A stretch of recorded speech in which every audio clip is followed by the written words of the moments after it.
ನಮಸ್ತೆ ಎಲ್ಲರಿಗೂ. ಇವತ್ತು ನಾನು ಮಾಡ್ತಾಯಿದ್ದೀನಿ ಹೀರೆಕಾಯಿ ಸಿಪ್ಪೆಯ ಚಟ್ನಿ. ಹೀರೆಕಾಯಿ ಸಿಪ್ಪೆ ಚಟ್ನಿ ತುಂಬ ಚೆನ್ನಾಗಾಗುತ್ತೆ.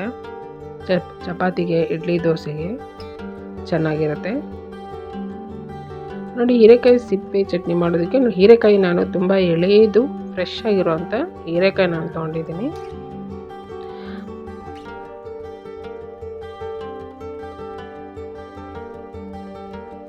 ಈ ರೀತಿ ಎಳೆ ಹೀರೆಕಾಯಿ ಇದ್ರೇ ಸಿಪ್ಪೆಯಿಂದ ಚಟ್ನಿ ಮಾಡೋದಕ್ಕೆ ಚೆನ್ನಾಗಿರುತ್ತೆ. ನಾರು ಇರಬಾರ್ದು ಸಿಪ್ಪೆಯಲ್ಲಿ, ಆ ರೀತಿ ಹೀರೆಕಾಯಿ ಇದ್ದರೆ ಚೆನ್ನಾಗಿರುತ್ತೆ.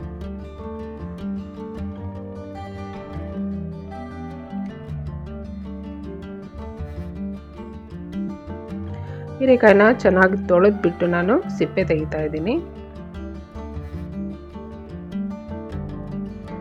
ನೋಡಿ, ಈಗ ಈ ರೀತಿ ನೀಟಾಗಿ ಸಿಪ್ಪೆ ತೆಗೆದಿದ್ದೀನಿ.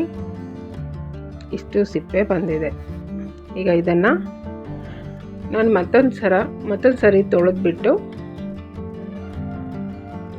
ಹುರಿತಾ ಇದ್ದೀನಿ. ಸ್ವಲ್ಪ ಇದು ಎಣ್ಣೆ ಹಾಕಿಬಿಟ್ಟು ಫ್ರೈ ಮಾಡ್ಕೋಬೇಕು ಹೀರೆಕಾಯಿ ಸಿಪ್ಪೆನ.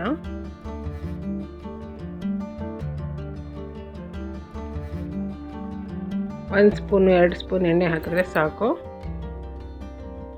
ಮೀಡಿಯಮ್ ಫ್ಲೇಮಲ್ಲಿ ಹುರಿಬೇಕು. ಸ್ವಲ್ಪ ಇದು ಕಲರ್ ಚೇಂಜ್ ಆಗೋ ತನಕ ಹುರಿದ್ರೆ ಸಾಕು. ನೋಡಿ, ಈ ಥರ ಆಗಿದೆ. ಇಷ್ಟಾದರೆ ಸಾಕು. ಈಗ ಅದನ್ನು ನಾನು ತೆಗೆದಿಟ್ಕೋತೀನಿ.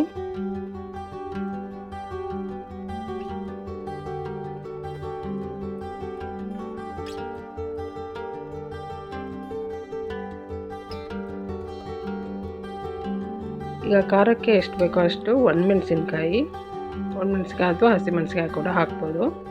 ಮತ್ತು ಒಂದು 2 ಸ್ಪೂನ್ ಕಡಲೆಬೇಳೆ, 1 ಸ್ಪೂನ್ ಉದ್ದಿನಬೇಳೆ ಹಾಕಿ ಹುರಿತಾ ಇದ್ದೀನಿ.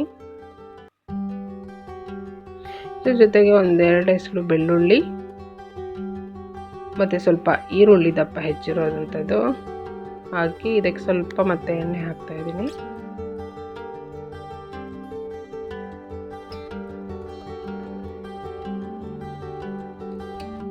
ಸ್ವಲ್ಪ ಎಣ್ಣೆ ಹಾಕಿ ಹುರಿಬೇಕು. ಇದ್ರ ಜೊತೆಗೆ 2 ಕಡ್ಡಿ ಕರಿಬೇವಿನ ಸೊಪ್ಪು ಹಾಕ್ತಾ ಇದ್ದೀನಿ. ಈರುಳ್ಳಿ ತುಂಬ ಹುರಿಬೇಕಂತ ಇಲ್ಲ, ಸ್ವಲ್ಪ ಹಾಗೆ ಬಿಸಿ ಮಾಡಿದ್ರೆ ಸಾಕು. ನೋಡಿ, ಈಗ ಇಷ್ಟಾದರೆ ಸಾಕು. ಈಗ ಇದಿಷ್ಟನ್ನು ನಾನು ಮಿಕ್ಸಿ ಜಾರಿಗೆ ಹಾಕ್ತಾ ಇದ್ದೀನಿ.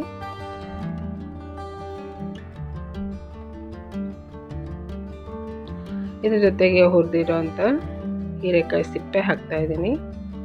ಮತ್ತು ಸ್ವಲ್ಪ ತೆಂಗಿನಕಾಯಿ, ಹುಣಸೆ ಹಣ್ಣು, ರುಚಿಗೆ ತಕ್ಕಷ್ಟು ಉಪ್ಪು, ಇದಿಷ್ಟು, ಮತ್ತು ಸ್ವಲ್ಪ ಕೊತ್ತಂಬರಿ ಸೊಪ್ಪು, ಇದಿಷ್ಟನ್ನು ನಾನು ಗ್ರೈಂಡ್ ಮಾಡಿ ಇಟ್ಕೊಳ್ತೀನಿ.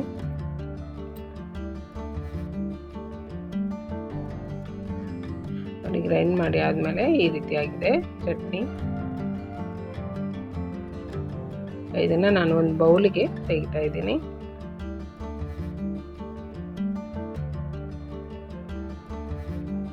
ನಾನು ಸ್ವಲ್ಪ ಮಿಕ್ಸಿ ಜಾರಿಗೆ ನೀರು ಹಾಕ್ಬಿಟ್ಟು ಆ ನೀರನ್ನು ಚಟ್ನಿ ಜೊತೆ ಮಿಕ್ಸ್ ಮಾಡ್ತಾ ಇದ್ದೀನಿ.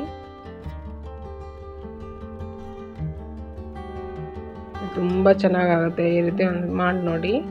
ಹೀರೆಕಾಯಿ ಸಿಪ್ಪೆ ಚಟ್ನಿ ತುಂಬ ರುಚಿಯಾಗಿರುತ್ತೆ.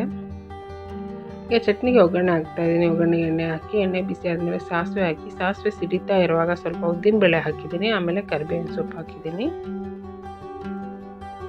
ಈಗ ನೋಡಿ, ಒಗ್ಗರಣೆ ಈಗ ರೆಡಿ ಇದೆ. ಇದನ್ನು ನಾನು ಚಟ್ನಿಗೆ ಹಾಕ್ತಾ ಇದ್ದೀನಿ. ಈಗ ಸೂಪರಾಗಿ ಹೀರೆಕಾಯಿ ಸಿಪ್ಪೆಯ ಚಟ್ನಿ ರೆಡಿ ಆಯಿತು.